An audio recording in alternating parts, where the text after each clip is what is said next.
Ela, né?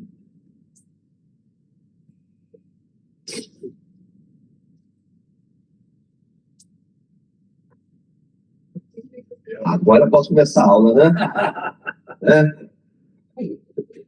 A cara de som, Natan. Como na esposa.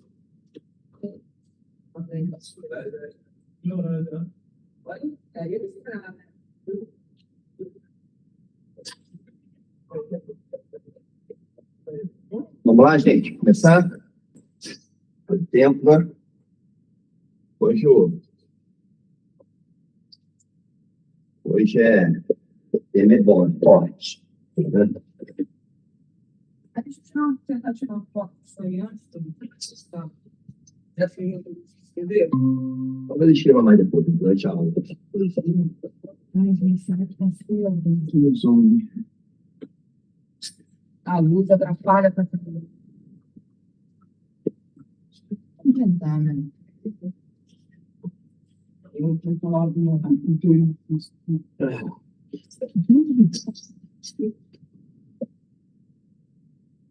Gente, vamos lá. Hoje nós vamos começar, então. Nós estudamos na aula passada sobre a pré-existência de Jesus, pré-existência do Verbo, né? Lembra? E fizemos uma análise praticamente exegética da encarnação dele, como o Verbo se fez carne, através daquela passagem de Lucas, no diálogo do anjo com Maria. A gente entendeu a importância de Jesus de Deus ter assumido forma de homem. Agora nós vamos tentar entender a pessoa de Cristo em si, a constituição da pessoa de Cristo. Tá? Então nós vamos começar com uma oração e vamos trabalhar aqui. Senhor, obrigado por estarmos aqui. Senhor, nos ajuda aqui a entender mais a sua pessoa, Senhor, suas naturezas, Senhor. É muito importante conhecermos os nossos redentores, conhecermos a Ti, Senhor. Eu sou o culto hoje, tudo que vai ser falado aqui também. E tem misericórdia de nós, Senhor. Tenha misericórdia, perdoa nossos pecados. Em nome de Jesus, amém. Então, gente, vamos lá. Jarbas, lê para mim Gálatas 4:4. Bom dia.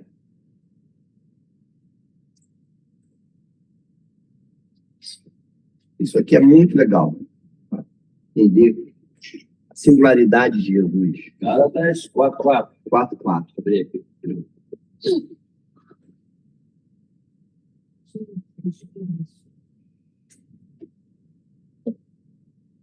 Vamos lá. Mas, quando chegou a plenitude do tempo, Deus enviou o seu filho, nascido de mulher, soberano. Tempo. Então, num tempo, no espaço, Deus envia seu filho. Envia seu filho. Ou seja, ele envia a segunda pessoa da Trindade, nascido de mulher, sob a lei. Sob a lei. Então, quer dizer, esse versículo é muito profundo, gente. Aqui é uma coisa muito bela. Um versículo, quanta coisa ele fala, né? Neste versículo nós vemos que Deus envia, num momento da história, seu filho, o próprio Deus, para que ele encarnasse da mesma forma e nascesse da mesma forma que nós todos nascemos, e estivesse sujeito às leis. Então isso mostra que Jesus, ele é um homem como nós. Ele viveu as nossas dores, ele viveu tudo que nós vivemos, sem pecado, né?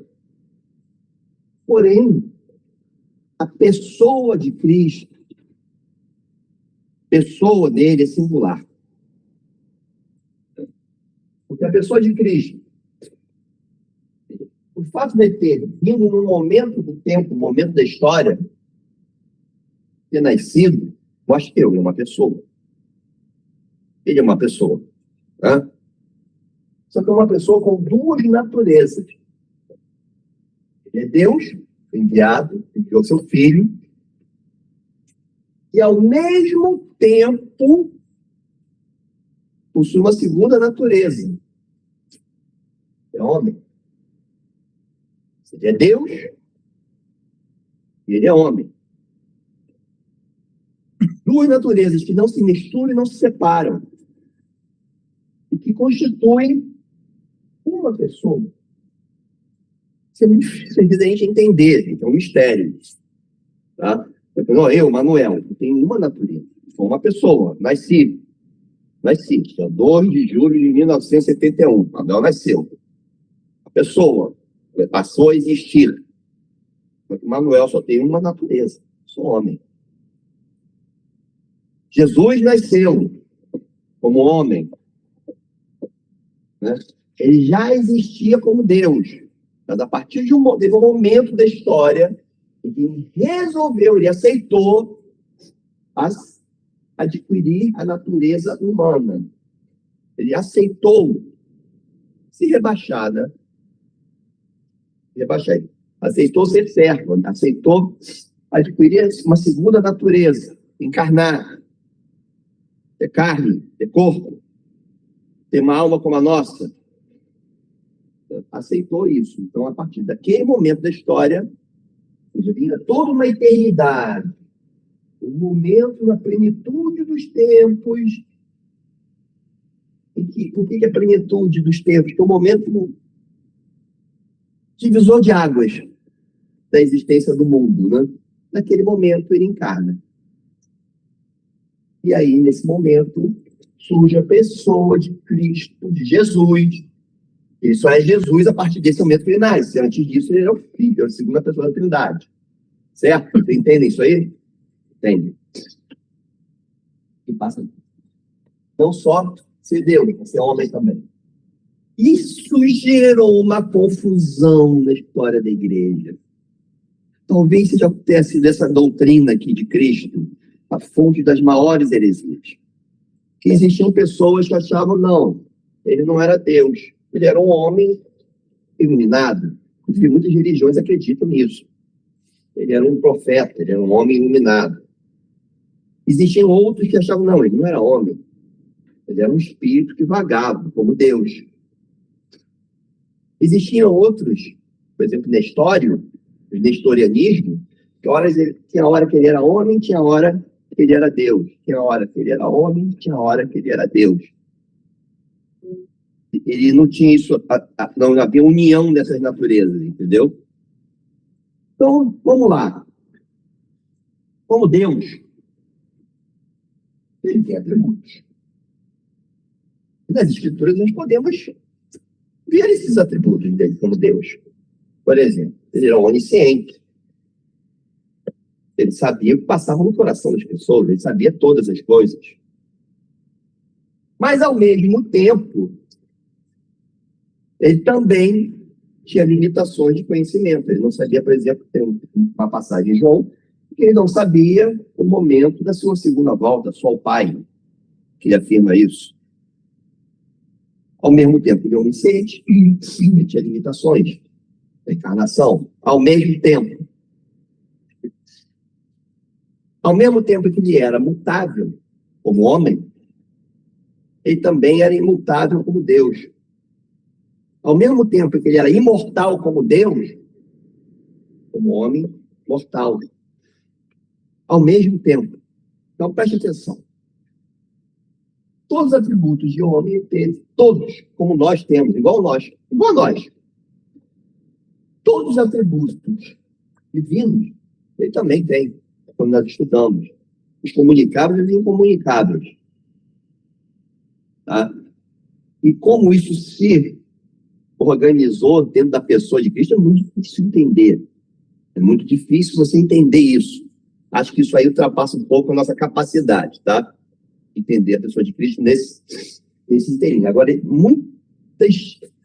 nós temos que tomar muito cuidado, gente, muito cuidado com certos pensamentos, certas teorias que a própria Igreja Católica colocou para a gente, e até mesmo na Reforma. Por exemplo, quem entende? Lutero, o que ele entendia?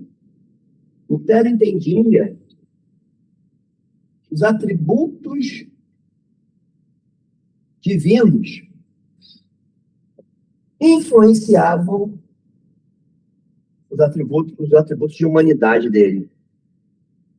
Então, ele era um homem, mas ele era um homem influenciado pelos atributos divinos. Então, por exemplo, ele entendia que na ceia do Senhor havia uma presença ali, de fato, corporal de Jesus. Isso foi uma briga dele com Calvino. Calvino não, a ceia do Senhor realmente é uma presença espiritual de Jesus, mas não em corpo. Então, havia essa teoria, que a divindade dele interferia na humanidade. E, gente, preste atenção, isso não ocorre. Tá? Ele é homem e ele é Deus. Mas a humanidade dele não interfere na divindade dele e a divindade dele não interfere na humanidade. Ele morreu. Se a divindade dele interferisse na humanidade, isso é filosófico, né? Na humanidade dele, não teria morrido. Se a humanidade dele interferisse na divindade dele, não teria ressuscitado. Ele é 100% homem, 100% Deus. Totalmente homem, totalmente Deus. Em todos os atributos. Até citei alguns aqui, como Deus, onisciente, onipresente, onipotente, poderoso, autossuficiente, imutável, imortal, e amou como Deus, um amor infinito. Como homem, chorou, teve sede, teve fome, foi tentado, suou sangue, passou angústia, morreu, amou como homem. Ele amou como homem, ele chorou quando viu Lázaro no túmulo. Chorou, para mim, pelo efeito do pecado na humanidade, né? O choro de Deus. Agora, isso aqui que é fantástico, tá, gente? Quando, por exemplo, Jesus chora, quem chora? Quem chorou? O homem ou Deus? Hã? Quem chorou? Foi o homem ou foi Deus que chorou? Boa pergunta. Quando Jesus chorou, quando Jesus se angustiou, quando ele sentiu dor, é o homem ou Deus que sentiu dor? Quem sentiu a dor, quem chorou, foi a pessoa. Deus homem. Então, o Deus eterno sentiu a dor na pele. Deus eterno, que conhecia a dor, conhece todas as coisas, conhece as angústias todas, conhecimento teórico. Deus, na sua eternidade, não tinha corpo para sentir dor. Ele não pode sentir angústia, tudo bem, pode ser um sentimento da alma, né, do espírito. Mas Deus não chorou, não são lágrimas dos olhos de Deus. Chorou, vou citar, chorou. Não saiu lágrima dos olhos de Deus. Eu não tinha lágrima. Então, quem chorou foi a pessoa. Então, Deus, Jesus, segunda pessoa da Trindade, eterno, criador de todas as coisas, sentiu na pele, sentiu na carne o sofrimento como nós. Então, todas as ações de Jesus, você tem que pensar não separadamente, mas como uma pessoa de Cristo. Então, quem ressuscitou morto? Pessoa de Jesus, Deus, homem. Quem fez milagre? Deus, homem. Quem ressuscitou? Deus, homem. Nós vamos vê-lo, quando ele voltar, com o seu corpo. Nós vamos ver o rosto dele. Nós vamos ver o rosto, a face de Cristo. Você vai ver ele como homem e como Deus. Você vai ver a pessoa dele. Hoje, ele continua sendo Deus, homem, porque ele ressuscitou, ele ascendeu com o corpo dele. Ah, mas então eu consigo ver o corpo dele aqui, ele está presente, quando estiverem 2 ou mais reunidos no meu nome, ali estarei eu. Aqui ele tem uma presença espiritual. Mas ele tem corpo. Se aprouver a ele aparece o corpo dele aqui e volta. Entende isso aí, gente? Todas as ações de Jesus no Evangelho, você tem que entender que é uma ação da pessoa dele. Você não pode ver isso separado. Não pode confundir também as naturezas. Que a divindade interfira na humanidade dele. Nem a humanidade interfira na divindade dele. São 2 naturezas distintas, mas que se unem. Não se separam.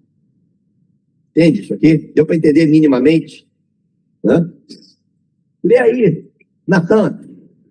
João, já está aberto, você já sabe. Olha, João, o Evangelho de João, ele mostra com maestria. Estuda com maestria isso aqui, tá? João 11:35. Abra aí, meu jovem. Lucas 19:41. João 4:7. Você aqui. João 4:7, Lucas e João. João 11:35. Vamos. Natan. Jesus chorou. Jesus chorou. Presta atenção, gente. O choro de Deus. Deus homem, o Deus eterno, o Deus criador de todas as coisas, o Verbo que criou tudo. Nada foi criado sem ele. Chorou. Ele experimentou o sentimento do choro. É uma tristeza que gera lágrimas. Entende? Isso é muito profundo. Deus resolveu encarnar e passar, sentir tudo que a gente sente. Jesus tinha alma. Porém, uma coisa que é indiscutível, sem pecado. Ele era tentável. Ele foi tentado, mas ele não podia pecar. Era impossível para Jesus pecar. Por quê? Deus. É Deus. Então, é o homem na sua perfeição. É o homem na sua perfeição, como nós um dia seremos.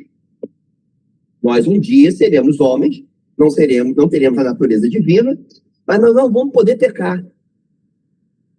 Eu posso chegar a dizer que Adão e Eva não tinham perfeição? Do ponto de vista da Constituição, da Constituição humana, Adão e Eva, era possível que eles pecassem. Então, do ponto de vista termos da possibilidade do pecado, eles não eram perfeitos. Que havia possibilidade da queda. Olha a casca. Agora, nós, quando Jesus voltar, quando houver novos céus e nova terra, teríamos uma condição humana muito melhor que a deles. Porque será impossível pecar. O pecado não existirá mais. Ele já pagou o preço. Porque ele pagou o preço. Ele matou a morte.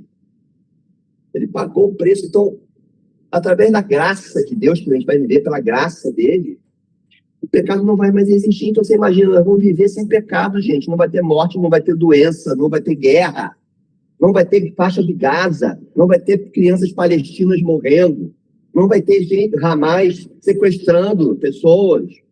Isso vai acabar. Não vai ter fome, não vai ter sede. Nós não vamos ter a possibilidade de morrer. Então, Jarbas, a gente realmente, a nossa constituição humana vai ser semelhante de Cristo, a humana. Olha que coisa maravilhosa, olha a promessa que é isso para nossas vidas, né? Pode ler. Lucas 19:41. E quando ele ia chegando, vendo a cidade, chorou sobre ela. Chorou sobre Jerusalém. Jesus olhou aquela cidade santa, né? Chorou, porque ele, como Deus, olha como é que é profundo. A pessoa de Cristo chorou sobre Jerusalém. Por quê? Como Deus, ele sabia de todas as coisas que aconteceriam, onisciente. Mas chorou como homem. Ele teve o sentimento de tristeza como um homem. Chorou, derramou lágrimas. Mas quem fez isso? Foi Deus ou homem? A pessoa de Cristo. Então, todas as ações de Jesus você tem que entender como a pessoa dele. Né? Próximo. Nisso veio uma mulher samaritana tirar água. Jesus lhe disse: dê-me um pouco de água. Teve um pouco de água. Jesus teve sede. Quem teve sede? Pessoa de Jesus. Então, Deus sabia o que era sede. Deus, na sua eternidade, no seu conhecimento eterno e perfeito, na sua perfeição, sabia o que era a necessidade de que o homem tem necessidade de água para viver. Se acabar a água no mundo, nós morremos. Nós temos uma fragilidade. Nós precisamos de água para sobreviver. Só que ele não sabia isso na carne. Ele entendeu na carne que é ter sede. Veja, Jesus, como homem, ele submeteu as fragilidades que a humanidade confere para ele. Ele se submeteu às fragilidades, ele se submeteu aos efeitos do pecado na carne. Mas não pecou. Mas os efeitos, ele podia morrer, ele podia se machucar, ele podia ficar doente. As fragilidades, talvez ele correndo com Maria quando era criança, a Maria correndo, vai cá, menino, tá indo para onde? Ele pode ter caído, ralado o joelho. E Maria atrás dele. A imagem que me encanta é ele, bebezinho, no colo de Maria mamando. Ele precisava mamar para viver. É Jesus, é o Deus homem no seio de Maria. Jesus no seio de Maria, né? Ó, esse versículo aqui é muito lindo. O Dimila que vai ler para mim. Tá para o aniversariante, então eu vou dar esse presente para vocês, tá? João 19:28. João 19:28. Depois, sabendo Jesus que já todas as coisas estavam terminadas, para que a Escritura se cumprisse, disse: tem-se. Sabendo, Jesus estava lá na cruz. Ele já sabia que todas as coisas estavam completas. Ele não tinha como saber isso se não fosse Deus. Sabendo que tudo estava completo, está consumado. Pai, eu fiz a obra. Vou morrer pelo Manuel. Ele tem os pecados dele perdoados. Eu vou morrer pelo Jarbas. Porque eu amo. Eu amo. Trouxe sobre mim os pecados. Eu estou dando a justiça. A minha justiça está consumada. Sabe que esse entendimento não poderia vir de um homem comum, de homem. Esse entendimento é uma revelação do pacto feito na eternidade para salvar o Manuel, para salvar o Dimila. Ele chama disso, em teologia, de pacto da redenção. Nós vamos dar eu vou dar um curso também para vocês de soteriologia, doutrina da salvação. Onde nós vamos entender que houve um pacto na eternidade, as Escrituras mostram isso para a gente, onde o Pai, o Filho e o Espírito Santo conversam, tem uma convenção, um congresso, e resolvem salvar homens, seres humanos.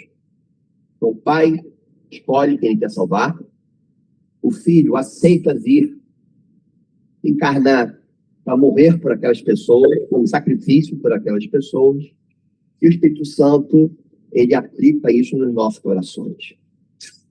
É lindo isso aí, né? A pessoa de Cristo, né? Deus homem, e como Deus é trindade, então, assim, ele tinha essa consciência, que ele sabendo, era o Espírito Santo, porque ele é a trindade, Sim. né? Porque, assim, a gente não tinha o Espírito Santo antes de Cristo, né? Então, assim, Sim, a gente sim. vai deixar. Então, a gente também, a igreja tem uma vontade. Até o Espírito Santo agia no Antigo Testamento, né? Mas não da mas mesma não como forma. hoje, né? Não da mesma De forma. ter consciência de Sim. compreender, né? O Espírito Santo sempre agiu, por exemplo, quem tinha fé do Jesus que viria. Mas ele agia através dos profetas, a gente pode dizer Pode dizer, através dos profetas. Poderia, não é muito claro nas Escrituras, mas poderia agir no coração de Abraão, de Moisés. convencimento, né? Um convencimento da justiça, do pecado, do juízo, sim. Quando Davi pecou, adulterou, quem convenceu ele? Quando Abraão mentiu falando que Sim. assim, Salmo. como é que Deus ajuda o coração, né, do Sim. a- Sim. Por exemplo, tem o Salmo 51. Não retires de mim o seu espírito. Não retires de mim o seu espírito. Acho que 19, que aí quando Davi fala, né? Quem convenceria ele de pecado, senão o Espírito Santo? Isso. Pô, todo mundo afiado. Mas presta atenção, gente. O Antigo Testamento é o jardim de infância. Hoje nós estamos na faculdade. A ação do Espírito Santo, depois de Pentecostes, inegavelmente, também. Mas hoje é muito maior, muito mais clara. Eu vi uma irmã uma vez que teve uma aula numa igreja, eu não gosto de falar de outras igrejas, eu gosto de falar da minha. Eu amo muito, que a gente tem uma teologia muito bacana. Estavam ensinando na escola bíblica o seguinte, que no momento da cruz, quando Jesus recebeu todos os pecados, Pai, por que me abandonaste? Ali a Trindade tinha sido quebrada. Isso não existe, tá, gente? A Trindade jamais foi quebrada. Jamais o Pai, o Filho e o Espírito Santo se separaram, sempre andaram juntos. Não houve crise na Trindade. Por que me abandonaste? Porque naquele momento, Deus, homem, sentiu a ira de Deus. Ele não tinha mais, me abandonaste, por que não sinto mais a sua graça, Pai? Nem a graça comum estava ali. Nem a graça comum. Do Getsemane já estava começando ali. Ele suou sangue. Afasta de mim esse cálice que ele teria que beber, era o quê? Não era a morte de ter a mão pregada com um prego na cruz. Uma morte violenta e sofrida. Eu não vou falar sobre essa passagem. O que tinha ali no Getsemane, gente, o que teve na cruz, é a ira de Deus, sem graça nenhuma, sem amor nenhum, sem amor por ele, a ira toda derramada sobre ele. Aí a parte homem sente, né? Então, Deus homem, ele suportou a ira de todos os pecados da humanidade sobre o ser dele. Vocês imaginam o que é isso? E aí fez ele clamar: Deus meu, por que me abandonaste? Não é que Deus tenha abandonado ele. Gente, no inferno, Deus vai estar presente, tá? Só que Deus vai estar presente dele, aí no inferno, com a ira. Vai ter amor nenhum de Deus no inferno. É ira. Ira contra o pecado. Deus não se mistura com o pecado estava ali sobre ele. Mesmo sem ele ter pecado, ele suportou. O maior sofrimento que um ser humano suportou na história foi aquele de Jesus na cruz. Então não houve quebra da Trindade. A Trindade estava ali. O Espírito Santo estava ali. É naquela cena do filme da cabana, né? Quando ele está falando ele está conversando com que seria Deus, né? Que ela mostra a cicatriz assim, ela fala: você não pensa que a lição do meu filho não custou caro para mim. Ela fala assim: Custou caro, preço caríssimo. Caríssimo. Ela Caríssimo. Ariana Cabana tem que tomar cuidado com algumas Não, coisas sei, teológicas ali. essa cena aí, Mas essa cena aí, porque, gente, isso foi um alto preço. Foi pago um alto preço. O maior preço da história foi pago ali. Né? Então, esse versículo, ele é um versículo rico, que você mostra ali Jesus como Deus, tendo consciência do que estava fazendo, mas uma consciência profunda, e ele chorando. E com sede, né? Com sede, tem sede. Como homem também. A pessoa de Cristo. Então, vamos lá. Agora, eu quero que vocês me expliquem uma coisa. Volta que o diabo vai gostar disso aqui. Tá? Por quê? Por que Deus teve que encarnar como homem? Qual foi a necessidade disso? Qual foi a necessidade de Jesus nascer da segunda pessoa da Trindade encarnar? ele pode mostrar o caminho, né? Poderia ser um profeta, mostrou caminhos. Os pastores foram mortos. Eles foram mortos. Foram mortos, podia mostrar o caminho. Sim, eu acho que a diferença é que era Deus mostrando o caminho. Mas eu tô falando como homem, natureza humana. Sofreu o castigo. Ele está no caminho correto.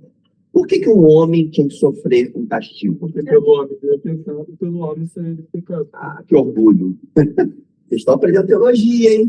A Aqui. gente já falou, né? Deus, a palavra dele não volta atrás, né? Como ele disse que lá no Éden, certamente comerei se fizerem isso e tal. Ele não podia desfazer aquilo. Então, aí ele mesmo teve Ele é que, justo, né? por amor, né? Leia aí, Hebreus 2,17. Já. Ó, Hebreus, ele traz muita luz nisso aí, tá? Nessa pergunta que eu estou fazendo. Hebreus 2,17. Vamos lá. Por isso mesmo, era necessário que, em todas as coisas, ele se tornasse semelhante aos irmãos, para ser misericordioso e fiel, sumo sacerdote nas coisas referentes a Deus, e para fazer a propiciação pelos pecados. Era necessário que ele viesse como homem, por quê? Porque para substituir homens, para ser um sacerdote, qual foi o sacerdote no Antigo Testamento? Ele fazia o sacrifício de um animalzinho para expiar temporariamente o pecado das pessoas. Ele foi o sacrifício. Ele é o Cordeiro de Deus, imaculado. Ele é o sacrifício eterno, definitivo. Então, para substituir homem, tinha que ser homem. Não podia ser um Deus substituindo um homem. Então, para que houvesse um sacrifício definitivo, substitutivo, um novo Adão tem que ser um homem, com as mesmas constituições, características de Adão. Inclusive a possibilidade da tentação. É impossível pecar para ele, porque ele é Deus, mas ele poderia ser tentado. E Deus não tenta ninguém, mas ele foi tentado. Ele foi tentado. Isso tá... Aliás, só. Ficou legal? Quase fez um gol aqui, bateu um pênalti, quase fez um gol. E também a gente poderia dizer que isso é a justiça de Deus. Né? Sim. Porque aí ele não desequilibrou Perfeita. A justiça de Deus é perfeita. Se por um homem entrou o pecado, por um homem vai ter que pagar. Vai ter que pagar por esse pecado. Sabe que o nosso senso de justiça, as nossas leis, tem muito de Deus. Muito do senso de Deus. Nós temos dentro de nós, que Calvino estudou, né? O senso divinitatis. O homem carrega dentro de si um senso de Deus, testemunho interno do Espírito Santo. Isso é a constituição humana. Né? Mas mais o quê? O homem para substituir o homem. Mas era qualquer homem? Não, tinha que ser um homem puro, sem pecado. Assim como era esse cordeiro que era dado sem mácula, sem nenhum tipo de osso quebrado, nada do tipo, tinha que enviar alguém sem pecado, um homem puro, que iria vir e ia morrer pela gente, porque sem derramamento de sangue não ia haver a redenção de pecado. Pelo homem entrou o pecado, o homem tinha que sair. Jesus falou, Deus falou, se pecares, certamente morrereis. Então a justiça é o seguinte, quem vai pagar isso aí? O homem. Se você é um homem pecador, sou eu tentando pagar o pecado da humanidade, eu não vou conseguir, eu vou pagar os meus pecados. Satã vai pegar os pecados dele. Jabá vai pagar o pecado dele, Heloísa o pecado dela. Para que houvesse um sacrifício perfeito, teria que ser um homem ideal. Viu, Jabá? Ele tinha a mesma constituição de Adão e Eva. Mas ele era um homem ideal, porque ele não Os pecou. cordeiros que sacrificavam, né? Ele era para o pecado de uma certa pessoa. Já Jesus, ele veio para a população. E o cordeiro, ele era temporário, que você falou. Jesus, ele veio para redimir, né, nossos pecados eternamente. Definitivamente. Não por toda a humanidade, tá? Não, Por alguns. Por alguns. Aí tem discussão do arminianismo, do calvinismo. Uma população que nem todo mundo vai aceitar Jesus. O que me deixa assim, o que o calvinismo me dizer assim, que eu sou um eleito, me faz me sentir muito amado por Deus, sabe? E o que me deixa incomodado com o arminianismo é que se haveria possibilidade de homens aceitar Jesus, havia possibilidade de ninguém aceitar. Que é o que eu acredito. Que se for pelo homem, ninguém.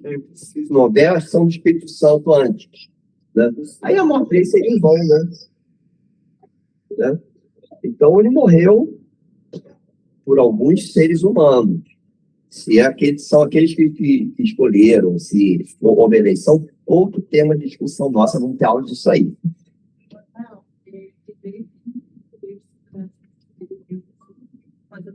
Fazendo sacrifício. Que Adão ia no pecado, ele fez sacrifício. Primeiro holocausto. E aí depois a gente tem isso, e todos os outros povos pagãos para isso, de alguma forma, sacrifício para poder agradar a Deus. O Deus deles, né? O Deus deles lá. E aí vem dando Cristo.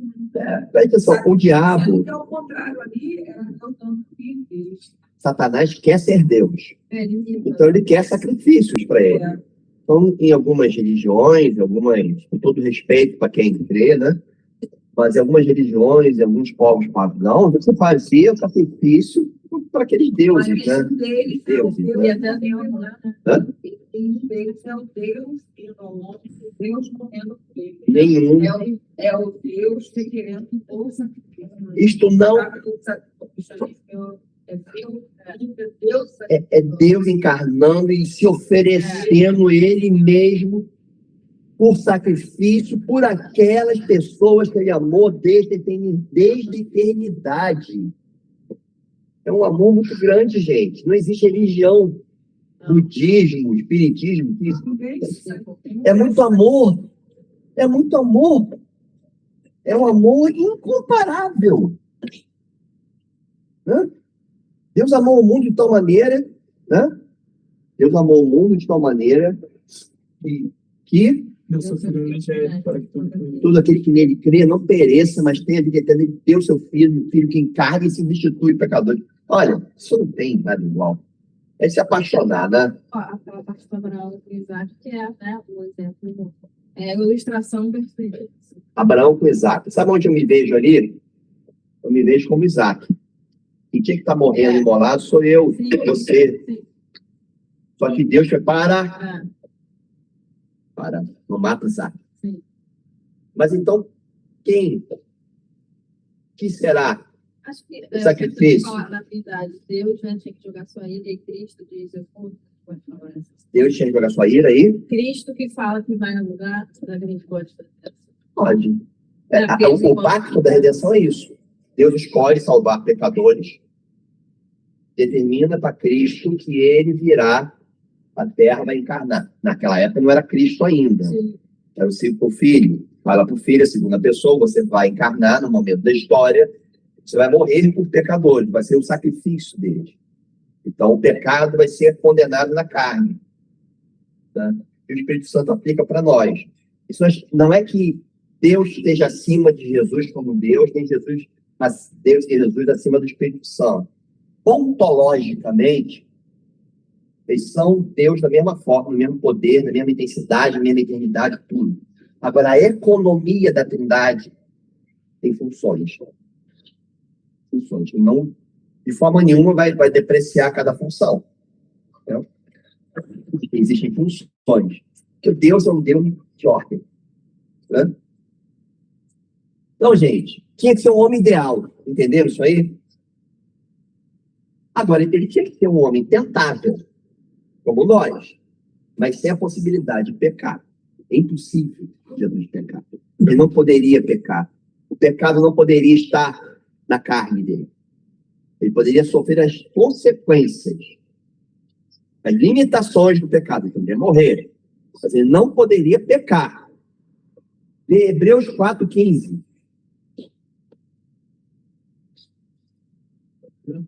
Olha, 4:15. Que não possa ser tratado com o sentimento de nossa fraqueza. Porém, que em todos os pontos foi tentado, assim como nós, porém complicado. Eu, um sumo sacerdote, ou seja, ele sabe o que é ser tentado, gente. Ele entende as suas tentações, ele foi tentado. Jesus sabe o que é ser tentado. Então, ele é Deus, é o nosso sumo sacerdote, que se compadece de nós. Ele sabe, ele sentiu na carne o que é ser tentado. Mas ele não pecou. Ele não pecou. Como um dia, nós não vamos pecar. Eu acredito que nem tentação vai existir. Pela nossa perfeição que a gente vai adquirir. Eu acredito. Isso aí não está na Bíblia, tá? Na heresia, na Bíblia. Entendeu? Mas uma especulação minha, teológica, uma coisa que dá para estudar, né? Dá para estudar. Agora, quem me explica aí, por que tinha que ser Deus? Por que não podia ser um profeta grande, Elias descer de novo e morrer por pecadores? E a lei de Deus mostra o caráter dele da sua soberania. Você for ver algumas vezes depois, ainda que o profeta fosse grande o suficiente, fosse santo o suficiente, e assim, não teria como cumprir a lei. Sabe por que não teria como cumprir a lei? Tipo assim, a natureza de Deus é vencida. Então, ainda que você como homem, cumprir essa missão. Isso é já um conceito que você trouxe das nossas aulas passadas, muito bacana. A gente falou assim, que é impossível um homem natural, um homem influenciado pelo pecado, cumprir a lei. Impossível. É impossível, hoje, para nós, não pecar. Fatalmente vai pecar em pensamento e ação. Lembra que a gente estudou isso? Então, tinha que ter a natureza divina para que essa salvação viesse com poder. Com poder.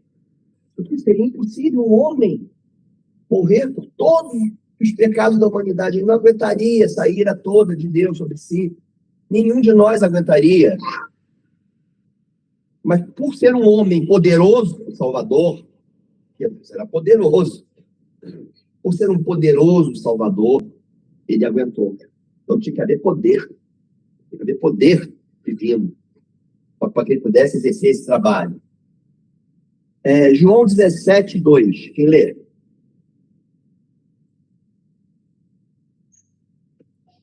João 17:2. 17:2.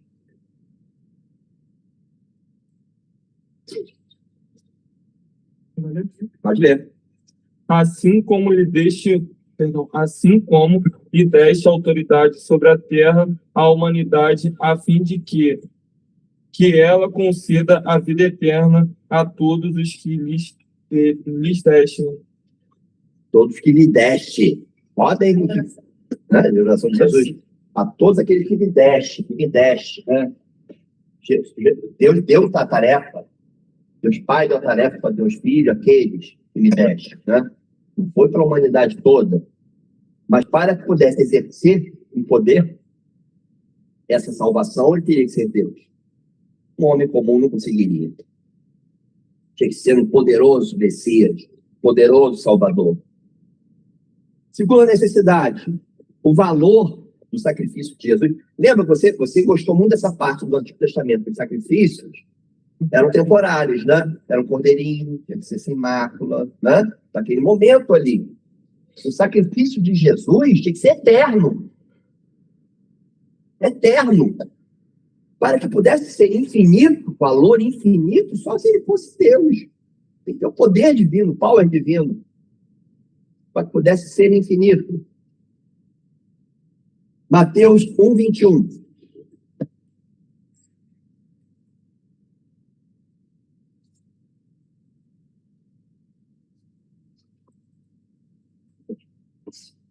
Mateus 1:21. Lê. E dará à luz um filho, e chamará de seu nome Jesus, porque ele salvará o seu povo dos seus pecados.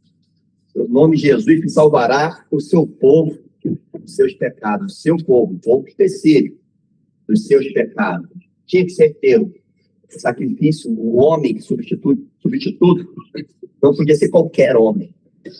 Tinha que ser um homem com uma natureza infinita.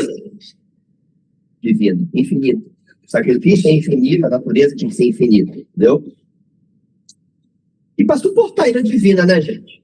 Como eu falei, não teria como suportar a ira divina se não fosse Deus. E por que havia necessidade das duas naturezas unidas? Deus e homem. Unidas. Para que ele pudesse ser o mediador entre Deus e os homens. O mediador entre Deus e os homens tem que ser homem.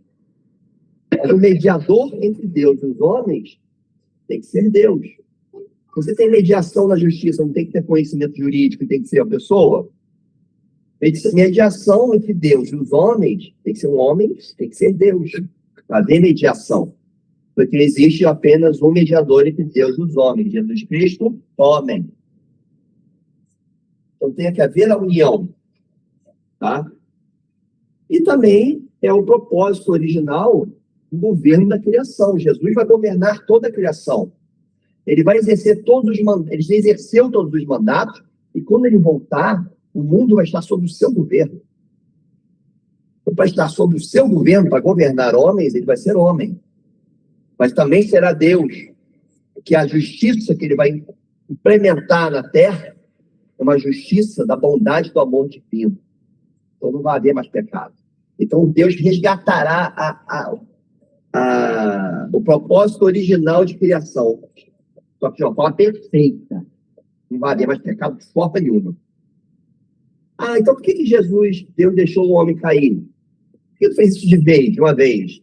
Não sei. Não sei explicar. Porque eu tenho uma teoria. Se ele não tivesse, se a queda não existisse, eu não ia sentir esse amor de Jesus. Sim. Ele não ia sentir tentação como eu sinto. Ele não iria sentir na carne a dor que eu sinto. Ele não iria chorar. Ele não ia demonstrar esse amor misericordioso, não precisaria demonstrar esse amor misericordioso que ele demonstra por nós. E aprove a ele amar o ser humano como ele ama.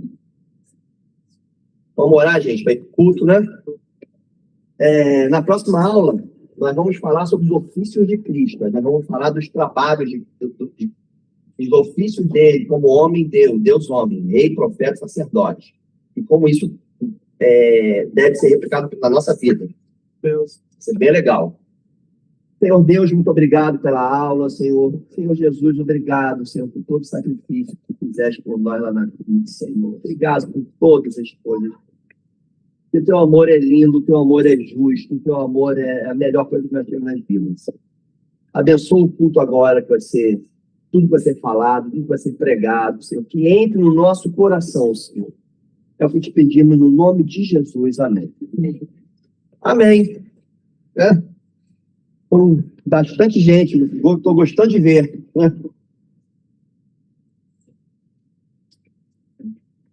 Ana, querida, muito obrigado, tá? Oi, por nada. Por nada. Daqui a pouco eu vou postar lá. Beleza, Deus abençoe. Obrigada. Você também.